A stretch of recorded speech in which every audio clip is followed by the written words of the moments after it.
ഇവിടെ രണ്ട് മുന്നണികൾ മത്സരിക്കുമ്പോൾ ഇവർ സ്ഥാനാർത്ഥികളുടെ കാര്യങ്ങളെ പറ്റി പറയുകയാണെങ്കിൽ ഞാൻ ആദ്യം ചോദിച്ചിരുന്നു, സ്ഥാനാർത്ഥികളെ നമ്മൾ വ്യക്തിപരമായി വിലയിരുത്തുമ്പോൾ LDFിൻ്റെ സ്ഥാനാർത്ഥി ശ്രീ സ്വരാജ്, അദ്ദേഹം ഏറ്റവും നല്ല പ്രഭാഷകനാണ്, അതുപോലെ ഉന്നത വിദ്യാഭ്യാസമുള്ള ആളാണ്, കാര്യങ്ങൾ കൃത്യമായി പഠിക്കുകയും അത് അവതരിപ്പിക്കാനും ജനങ്ങൾക്ക് വേണ്ടി പ്രവർത്തിക്കാനും ശേഷിയുള്ള ഒരാളാണ്. എനിക്കൊക്കെ വ്യക്തിപരമായിട്ട് അറിയുന്നതാണ്. ഷൗക്കത്തിനെയും എനിക്ക് വ്യക്തിപരമായിട്ട് അറിയുന്ന ആളാണ്. ഇവരെ തമ്മിൽ കമ്പയർ ചെയ്യുമ്പോൾ വലിയ വ്യത്യാസം, അതായത് നാട്ടിലെ ജനങ്ങൾക്ക് വേണ്ടിയിട്ട് കാര്യങ്ങൾ ചെയ്യുന്നതിന് വേണ്ടിയിട്ടുള്ള വലിയ കഴിവ് കൂടുതൽ സ്വരാജിനുണ്ട്. അതുകൊണ്ട് തന്നെ സ്വരാജ് വലിയ ഭൂരിപക്ഷത്തിൽ ജയിക്കുമെന്നാണ് ഞാൻ വിശ്വസിക്കുന്നത്. പിന്നെ അതിന് ഘടകങ്ങളായി കാണുന്നത് എന്താണ്? അതാണല്ലോ അതിൻ്റെ ഘടകങ്ങളെന്ന് പറഞ്ഞാൽ വികസന കാര്യങ്ങളെ സംബന്ധിച്ചോ അതല്ലെങ്കിൽ പൊളിറ്റിക്സിനെ സംബന്ധിച്ചോ ഒന്നും പറയാനില്ലാതെ എന്തെങ്കിലും വീണ് കിട്ടുമ്പോൾ അതെടുത്ത് പ്രവർത്തിക്കുന്ന ഒരു രീതിയാണ് UDF അവലംബിച്ചുകൊണ്ടിരിക്കുന്നത്. ഈ തെരഞ്ഞെടുപ്പിന്റെ കാര്യമാണ് പറയുന്നത്. അങ്ങനെ തോന്നിയ കാര്യം എന്ന് പറഞ്ഞാൽ ഇവിടെ 1600 രൂപ വെച്ച് 62 ലക്ഷം ആളുകൾക്ക് നമ്മൾ പിന്നെ ഇവിടെ പെൻഷൻ കൊടുക്കുന്നുണ്ട്. ആ പെൻഷൻ കൊടുക്കുന്നത് ഇലക്ഷൻ്റെ സമയത്ത് ആളുകൾക്ക് കൈക്കൂലി കൊടുക്കുകയാണ് എന്ന് പറഞ്ഞ ആൾ ഇവിടെ സാധാരണ ഒരു കോൺഗ്രസ്സുകാരനല്ല, കോൺഗ്രസിൻ്റെ അഖിലേന്ത്യാ നേതാവായിട്ടുള്ള വേണുഗോപാലാണ് പറഞ്ഞത്.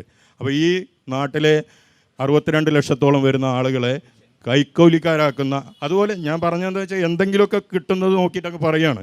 ഇപ്പോൾ വളരെ സങ്കടകരമായൊരു സംഭവം ഇവിടെ ഉണ്ടായി. ഇവിടെ വഴിക്കടവ് പഞ്ചായത്തിലൊരു കുട്ടി ഷോക്കേറ്റ് മരിച്ചു എന്നറിഞ്ഞപ്പോൾ ആ കുട്ടിയുടെ വീട്ടുകാരെ പിന്നെ പോയി കാണാനോ ആശ്വസിപ്പിക്കാനോ ഒന്നുമല്ല UDFിൻ്റെ ആളുകൾ പോയത്. അവർ നേരെ വിളിച്ചു പറഞ്ഞ് ഇവിടെ നിലമ്പൂർ റോഡ് ബ്ലോക്ക് ചെയ്ത് സർക്കാർ സ്പോൺസേഡ് മർഡർ എന്നാണ് നമ്മുടെ ആര്യാടൻ ഷൗക്കത്തും അതുപോലെ നമ്മളെ മറ്റേ ചാമക്കാല അടക്കമുള്ള ആളുകൾ. അപ്പോൾ നമ്മളൊന്ന് ആലോചിക്കേണ്ട ഒരു സംഗതി നമ്മളെ 15 വയസ്സ് പ്രായമുള്ള ഒരു കുട്ടി മരിച്ചപ്പോൾ അല്ല 15 വയസ്സുള്ള ഒരു കുട്ടി മരിക്കുമ്പോൾ പോസ്റ്റ് മുക്കി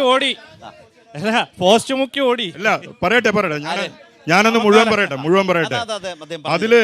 അതില് പിന്നെ അന്വേഷണം നടന്നു നോക്കുമ്പോൾ ഈ പിന്നെ പ്രതി എന്ന് പറയുന്ന ആള് കോൺഗ്രസിന്റെ പ്രവർത്തകനും പിന്നെ അയാളുടെ കൂട്ടാളിയായിട്ടുള്ള ഈ പറയുന്ന കാര്യങ്ങൾ പിന്നെ മുകളിലേക്ക് വിളിച്ചു പറഞ്ഞ്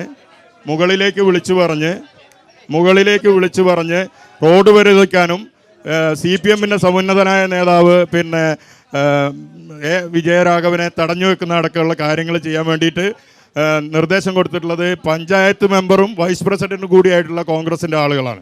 അപ്പോൾ അത് പിറ്റേ ദിവസം ഈ ആളുകളെയൊക്കെ പിടിച്ചു കഴിഞ്ഞപ്പോൾ ഇത് നേരെ തിരിച്ചടിച്ചു. അപ്പോൾ റോട്ടിൽ എന്ത് കിട്ടിയാലും അത് എടുത്ത് തെരഞ്ഞെടുപ്പിന് അത് ഉപയോഗിക്കുന്ന ഒരു രീതിയാണ്. അതുകൊണ്ട് തന്നെ ഇവരെ ജനങ്ങൾ തിരസ്കരിക്കും. അപ്പോൾ ഇതുപോലുള്ള പരിപാടികളുമായിട്ട് ഇനിയും മുന്നോട്ട് പോകണം എന്ന് തന്നെയാണ് എനിക്ക് നിങ്ങളോട് അഭ്യർത്ഥിക്കാനുള്ളത്.